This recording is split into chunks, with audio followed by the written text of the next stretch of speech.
Aujourd'hui, je vais vous parler des nouveautés qu'il y a dans Family Search. Donc, les principales nouveautés, donc je vais enlever ceci, voilà, principales nouveautés, je vais aller dans Family Search, donc dans la page d'accueil. Donc, bien entendu, je suis rentré dans mes identifiants.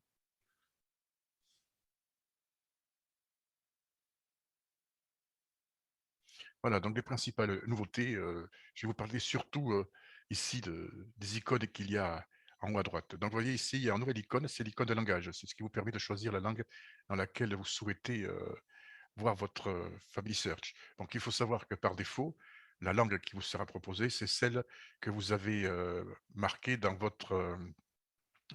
avec votre compte, hein, le nom d'utilisateur. Donc, c'est situé, donc moi, vous voyez, je n'ai pas besoin de demander, c'est la France.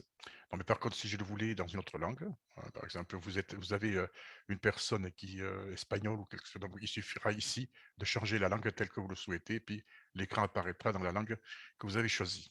Je vais venir maintenant ici, donc ici vous avez l'icône help et ici l'icône message. Donc de temps en temps, je vous conseille de regarder ce message parce que soit par des personnes de votre famille que vous ne connaissez pas et qui travaillent.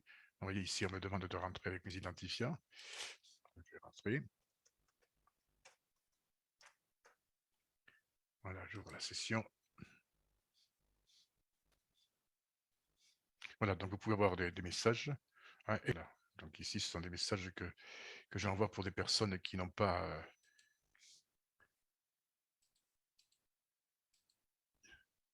d'adresse email. Donc, vous voyez, on peut contacter ainsi les personnes grâce à ce système de messages, même si vous n'avez pas d'adresse email. Donc, les messages apparaîtront ici dans votre arbre familial. Donc, maintenant, je vais venir ici dans le bouton aide. Donc, dans le bouton aide, donc vous avez les rubriques, toutes les rubriques, etc. Et ici, vous avez centre d'aide et nous contacter. Donc, nous contacter, on l'a déjà vu, mais je vais vous remontrer, hein, puisqu'il y a eu quelques petits changements. Cette interface, choisir une région, donc vous choisissez Europe. Voilà. Et vous avez ensuite toutes les rubriques services d'aide aux membres et aux non-membres de Family Search. Donc, vous voulez vous contacter par courriel. Donc, il faudra que vous cliquiez ici sur EU support@familysearch.org. Donc, en cliquant ici dessus, vous arrivez sur votre boîte mail et vous envoyez la question que vous souhaitez envoyer. Donc, chaque fois, lorsque vous envoyez des questions, ce qu'il il est préférable de mettre, c'est mettre votre nom d'utilisateur et aussi mettre votre numéro d'assistant, qui sont les 5 derniers chiffres de votre numéro de membre et ou de votre numéro de Family Search. Voilà. Donc, vous les retrouverez, comme je vous l'avais déjà dit, dans Paramètres, et donc vous le retrouverez là. Donc ensuite, vous avez ici la consultation en ligne. Donc autrefois, il y avait un service téléphonique. Ce service téléphonique avait été supprimé. Maintenant, il est remis en question, mais il est un petit peu différent. Il faudra que vous cliquiez ici sur une des rubriques que vous souhaitez avoir. Mettons ici, on va prendre l'aide générale de Family Search. Voilà.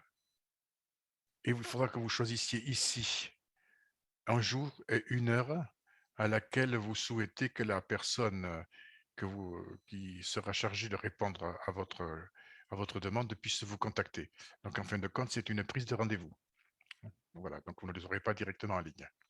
Voilà, ensuite, vous avez les options d'aide, ici en bas. Donc, si je vais ici dans l'aide individualisée, eh bien, je vais retrouver des consultants de ma paroisse. Voilà, donc il y a le centre d'histoire familiale. Donc là, ben, à mon numéro de membre, je sais déjà, voilà, vous voyez, les contacts, c'est paroisse de Bayonne. Donc ici, avec tous les consultants de la paroisse de Bayonne.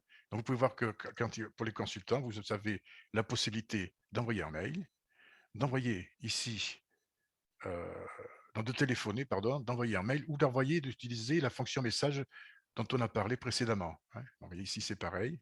Ouais. Voilà. Ensuite, le numéro de téléphone.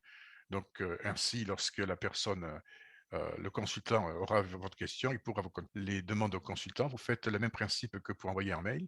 Vous mettez votre nom d'utilisateur, votre numéro d'assistant et mettez aussi vos coordonnées afin qu'il puisse vous contacter. Donc, je vais revenir maintenant sur mon point d'interrogation. Donc là, c'était le centre d'assistance. Et maintenant, on va regarder le centre d'aide. Vous voyez, la réponse, c'est voilà. Donc, vous voyez ici, il y a toutes les rubriques. Donc là, c'est vraiment spécialisé. Vous n'aurez à répondre. Alors ici, appel au service de l'œuvre d'histoire familiale et du temple. Donc c'est ici, vous voyez, lorsque je clique dessus.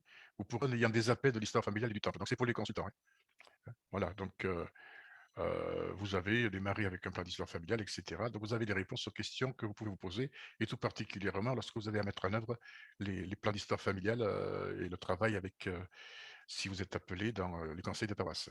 Donc je vous conseille de regarder toutes ces rubriques, cela peut vous aider dans votre appel. Donc je vais revenir en arrière, on voit tout, donc vous avez l'ADN, vous avez ici l'apprentissage, donc ici c'est les tutoriels concernant les applications mobiles, concernant le temple, l'assistance interne de Family Search, donc on clique dessus. Voilà, donc pour l'instant, hein, voilà, pour l'instant je n'est pas actif. Donc voilà.